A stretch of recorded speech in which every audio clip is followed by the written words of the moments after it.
प्रेम का रिश्ता। अमित, अरे बाबूजी उठे नहीं क्या अभी तक? टाइम पर दवा नहीं लेने से उनकी तबीयत बिगड़ जाती है। अमित, जरा देखोगे क्या उनके कमरे में जाकर? मैं रोटियां बना रही हूँ, सब्जी भी गैस पर रखी है, तुम्हारा टिफिन भी लगाना है अभी। जागते ही चाय चाहिए उनको, वो भी सुबह ठीक 7 बजे। अब तो पौने 8 बज रहे हैं। आज चाय चाय करते किचन तक आए भी नहीं। अदिति की बातें सुनते ही अमित को भी आश्चर्य हुआ। बाबूजी आज अभी तक उठे क्यों नहीं? वो तुरंत उनके कमरे में गया। बाबूजी अभी बिस्तर पर ही थे, गहरी नींद में। अमित ने उन्हें आवाज़ लगा दी, बाबूजी उठिए, 8 बजने को आए। आज चाय नहीं पीनी क्या? कोई जवाब न पाकर अमित ने उन्हें हिलाया और जगाने की कोशिश की, लेकिन उनके एकदम ठंडे पड़े शरीर के स्पर्श से वह चौंक गया और चीखा, अदिति, अदिति, इधर आओ जरा। देखो बाबूजी नहीं उठ रहे हैं। रोटी बेलन छोड़ सब्जी की गैस बंद कर अदिति तेजी से बाबूजी के कमरे में पहुंची। अमित को कुछ सूझ ही नहीं रहा था। बोला, अदिति देखो बाबूजी उठते नहीं हैं। अदिति ने भी कोशिश की मगर बाबूजी ना जागे। उसकी आंखों से आंसू बह निकले।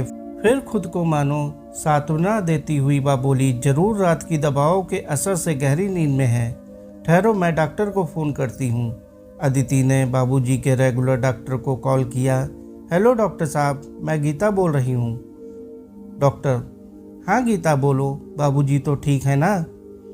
परसों ही तो उन्हें चेक किया था, बीपी बढ़ा हुआ था, इसलिए मैंने दवाई भी चेंज कर दी है। अदिति, डॉक्टर साहब बाबूजी उठ नहीं रहे, प्लीज़ आप जल्दी घर आएंगे क्या? डॉक्टर, हाँ, मैं तुरंत आता हूँ। 10 मिनट में डॉक्टर साहब आ गए। बाबूजी को चेक किया, फिर अमित की पीठ पर सांत्वना की थपकी देते हुए बोले, सुबह सुबह ही डेथ हुई है इनकी, बीपी ही इन पर भारी गुजरा। मैं डेथ सर्टिफिकेट बना देता हूँ। डॉक्टर की बात सुन अदिति हिचकियाँ ले लेकर रोने लगी। डॉक्टर ने उससे कहा, गीता, जन्म मरण हमारे हाथ में थोड़ी होता है, और फिर उम्र भी तो हो गई थी इनकी, होनी को कौन टाल सकता है? फिर अमित की ओर देखते हुए बोले, मैं तो कहता हूँ अच्छा ही हुआ जो तकलीफ से निजात पा गए। अल्जाइमर रोग बहुत तकलीफदेह होता है, खुद पेशेंट के लिए भी और उसके नाते रिश्तेदारों के लिए भी। डेथ सर्टिफिकेट पर उनका नाम क्या लिखूं? उन्हें चेक करने आता था तो तुम लोगों की देखा देखी मैं भी उन्हें बाबूजी ही कहा करता था। गीता के बाबूजी के रूप में ही जानता हूं मैं इन्हें। डॉक्टर ने आगे कहा। थोड़ी देर के लिए अमित और अदिति सकपकाए से एक दूसरे का मुंह देखने लगे। फिर गीता ने चुप्पी तोड़ी और डॉक्टर से बोली, डॉक्टर साहब, मेरा नाम गीता नहीं अदिति है। पिछले 10 सालों से मैं बाबूजी के लिए गीता बनी हुई थी। डॉक्टर साहब, क्या मतलब? अदिति, कोई 10 साल पुरानी बात है डॉक्टर साहब।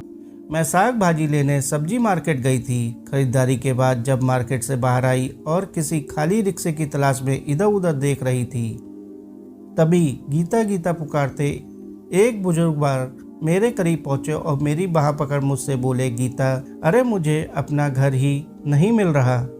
कब से मैं यहाँ खड़ा हूँ, लेकिन किधर जाऊँ कुछ समझ नहीं आ रहा। अच्छा हुआ तू आ गई, चल अब घर चले। बुजुर्ग बार किसी अच्छे घर के लग रहे थे, दिखने में भी और कपड़ों से भी। मेरा हाथ थामे बोलने लगे, गीता चल जल्दी, मुझे कब से भूख लगी है। मुझे समझ नहीं आ रहा था कि मैं क्या करूं। बुजुर्ग बार की स्नेहमयी मीठी बाणी सुन सोचा कि उनको घर ले जाती हूं, कुछ खिलाकर शांति से उनका एड्रेस पूछूंगी और फिर उन्हें उनके घर छोड़ आती हूं। अंततः रिक्शे पर हम दोनों घर आए। घर पहुंचते ही बुजुर्ग बार बोलने लगे, गीता जल्दी खाना बना दे, बहुत भूख लगी है। मैंने जल्दी से थाली में उन्हें उपलब्ध भोजन परोसा तो कई दिनों के उपासे जैसे वे तेजी से खाने लगे। भरपेट भोजन के बाद मैंने उनसे पूछा, बाबूजी आप कहाँ रहते हो? याद है क्या आपको? चलो मैं आपको आपके घर छोड़ आती हूँ। बुजुर्ग बार बोले, अरे गीता, यही तो है अपना घर। मुझे कुछ सूझ ही नहीं रहा था, फिर वे बाहर सोफे पर ही सो गए। शाम को अमित के घर आने पर मैंने सारा किस्सा सुनाया।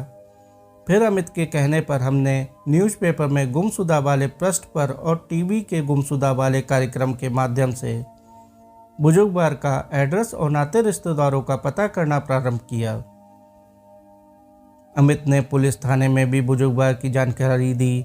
पुलिस ने कहा कुछ पता चलने पर खबर करेंगे। तब तक बुजुर्गवार को अपने घर पर रखो या तुम्हें दिक्कत हो तो उन्हें सरकारी वृद्धाश्रम अथवा अस्पताल में दाखिल करवा दो। गीता गीता पुकारते हुए मेरे आगे पीछे घुमा करते। गीता आज भिंडी की सब्जी बना, आज बेसन की भजिए वाली कड़ी बना, आज हलवा की इच्छा है, ऐसी फरमाइशें किया करते। उनकी बातें, उनका अपनापन देख सुन मेरा मन भर भर आता। बड़े हक से वे मुझे हर बात कहते जो मुझे भी बहुत भाता। हफ्ता गुजर गया लेकिन उनका कुछ पता नहीं चला। उनसे कोई हेल्प ही नहीं मिलती। लेकिन घर में रह रहे एक बुजुर्ग का अस्तित्व हमें खूब अच्छा लगने लगा। उनके लिए कुछ करना हमें खूब भाता।